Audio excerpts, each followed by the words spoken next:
longest-running morning news show in the country, serving Greensboro, Winston-Salem, High Point, Burlington, and the Piedmont. This is the Good Morning Show in HD.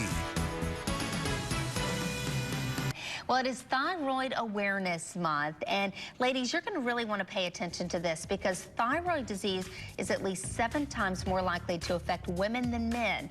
Signs and symptoms you need to know at 7:25.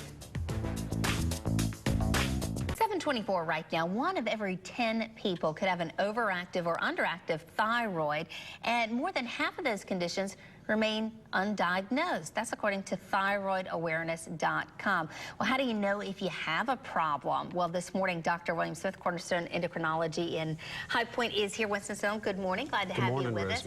First, what does the thyroid do? So the thyroid is a gland that's located in the lower portion of the neck, and it's responsible for secreting a hormone called thyroid hormone.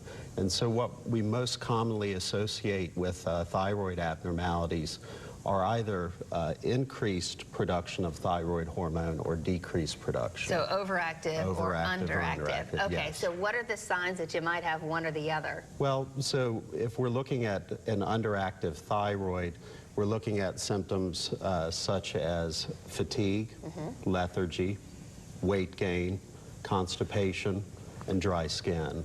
Those are some of the symptoms that patients will typically come to their primary care physician or to an endocrinologist with those symptoms. And how do you test to see if it is indeed the thyroid? Well, we have some wonderful tests, laboratory tests these days. It's called a TSH, and that gives us an idea of how the thyroid is functioning in general. Now, women are particularly prone to some problems? Yes. Most thyroid conditions are more prominent in women, particularly middle-aged. How can you treat them?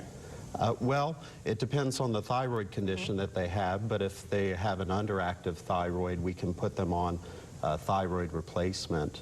If they have an overactive thyroid, there's multiple treatments which include medications or radioactive iodine therapy to stop the overactiveness of the thyroid gland. And do patients really notice a difference in how they feel when they start these treatments? Yes, definitely. It usually takes a couple weeks, but they have a wonderful response to therapy. Without treatment, if you kind of let it go on and on, what could happen? Well, there's significant risk because there's thyroid receptors in every area of the body. And so depending on the condition you have, it has negative effects on those organs. So it's really something to kind of, if you're not feeling right, to definitely talk to your doctor. It's a simple test to find out if that might be the problem and maybe a simple fix. Exactly. Well, thank you so much for your time this morning. You're welcome. Certainly appreciate that. Find out more about thyroid conditions and treatment by going to digtry.com. Just look in the Good Morning Show section.